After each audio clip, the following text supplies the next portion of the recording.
നമുക്ക് left over idli വെച്ചൊരു ഉപ്പുമാവ് ഉണ്ടാക്കാം. നോക്ക്, അത് ഞാൻ ആ ഇഡലിയെ ഞാനിങ്ങനെ കൈവച്ച് ഞെരടി ഇതാ പൊടിയാക്കി എടുത്തു. ഇതാ റവ പോലെയുണ്ട്. ഇനിയിപ്പോൾ നമ്മൾ റവ ഉപ്പുമാവ് ഉണ്ടാക്കുന്ന പോലെ വെള്ളം ഒഴിക്കേണ്ട ആവശ്യമില്ലെന്നേ ഉള്ളൂ. നമുക്ക് അങ്ങ് ഉണ്ടാക്കിയെടുക്കാം. അതിന് വേണ്ടി കുറച്ച് ഇഞ്ചി, നിറച്ച് സബോള, കരിയേപ്പില അരിഞ്ഞ് ചേർത്ത്, കാരണം അതങ്ങ് പിന്നെ പെറുക്കി കളയേണ്ട ആവശ്യം വരത്തില്ല. പിന്നെ പച്ചമുളക് ഇത് നമ്മൾ അരിഞ്ഞ് വെച്ചു. പിന്നെ മുകളിൽ വേണ്ടവർക്ക് ഇച്ചിരി എരിവ് കൂടുതൽ വേണ്ടവർക്ക് ഇച്ചിരി കാശ്മീരി മുളക് പൊടിയും കൂടി ഇടാം. ഒരു പ്രത്യേക ടേസ്റ്റാണ്. പിന്നെ ഉപ്പ് വളരെ കുറച്ചേ ഇടാവും, കാരണം നമ്മുടെ ഇഡ്ഡലിക്കകത്ത് ഉപ്പുള്ളത് കൊണ്ട്. ഓക്കെ, നമുക്കന്ന് അതിന് വെളിച്ചെണ്ണ ഒഴിക്കാം. നമ്മൾ ഇതിനകത്ത് ഇച്ചിരി എണ്ണ കൂടുതലിരിക്കുന്നത് നല്ലതാണ്. അതുകൊണ്ടാണ് ഞാൻ ഇച്ചിരി എണ്ണ കൊടുത്തതിന് കടുക് ഇട്ട് കൊടുക്കാം. ഇതിന് കടുകും എണ്ണയൊക്കെ ഇച്ചിരി കൂടുതൽ വേണം, എന്നാലേ അതിന് ആ ടേസ്റ്റ് കിട്ടത്തുള്ളൂ.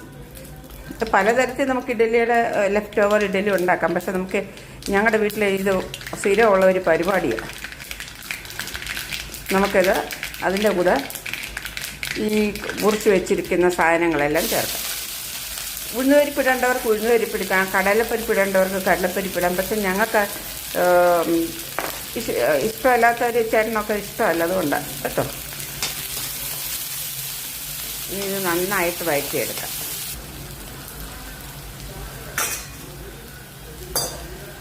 നന്നായിട്ട് മൂത്തു. ഇനിയിപ്പോൾ നമുക്ക് ഇച്ചിരി കായപ്പൊടി ഒന്ന് ഇറ്റിച്ചു കൊടുക്കാം.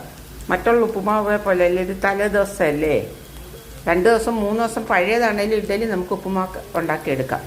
കായപ്പൊടി ചേർത്തു.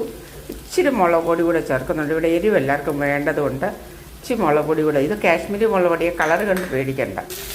നന്നായിട്ട് വഴറ്റിയെടുക്കാം. ഇനി ലെഫ്റ്റ് ഓവർ ഇഡലിയും കൂടെ പൊടിച്ചത് ചേർക്കാം. എനിക്ക് തോന്നുന്നു ഞാൻ ഇത് തിന്നത് ഇതായിട്ടില്ല. ഇത് നന്നായിട്ട് ഇളക്കിയെടുക്കാം. ഇതാകുമ്പോൾ പിന്നെ ചമ്മന്തിയുടെ ഒന്നും ആവശ്യമില്ലല്ലോ, നേരെ അങ്ങ് കൊണ്ടുപോയാൽ മതി. നമ്മൾ ടിഫിനകത്തൊക്കെ ഇട്ട് കൊണ്ടുപോകണം എന്നുണ്ടെങ്കിൽ ഇത് നല്ലൊരു ഉപ്പും ഒരിച്ചിരി ഉപ്പ് കൂടെ വേണമായിരുന്നേ. നമ്മൾ ഇച്ചിരി ഉപ്പ് കൂടെ ചേർത്തു. ഇതിനിപ്പം എവിടെയെങ്കിലും കൊണ്ടുപോകാനൊക്കെ, ടിഫിനകത്തൊക്കെ കൊണ്ടുപോകാനും ഒക്കെ നല്ലതായിരിക്കും. നല്ലൊരു പെർഫെക്റ്റ് ബ്രേക്ക്ഫാസ്റ്റ് ആയില്ലേ. ഒരു മുട്ട പ്രോട്ടീനും, ഇത് നമ്മുടെ ഈ തലേദിവസത്തെ ഇഡലിയുടെ ഇനി ലെഫ്റ്റ് ഓവർ 2-3 ദിവസമായാലും ചീത്തയായിട്ടില്ലെങ്കിൽ നമുക്കത് ഉപ്പുമാവ് ഉണ്ടാക്കിയെടുക്കാം. നല്ലൊരു ഡിഷാണ്. രാവിലെ കുട്ടികൾക്ക് കൊടുക്കുമ്പോൾ ഈ ചുമന്ന മുളക് പൊടി ഇടണ്ട. ഇത് നമ്മൾ വലിയ ആൾക്കാർക്ക് കഴിക്കാനായതുകൊണ്ടാണ് ഇച്ചിരി ചുമന്ന മുളക് പൊടി, കാശ്മീരി മുളക് പൊടി ഇട്ടത് കേട്ടോ. ബൈ. See you. സബ്സ്ക്രൈബ് ചെയ്യണം. എല്ലാവരും ലൈക്ക് അടിക്കണം.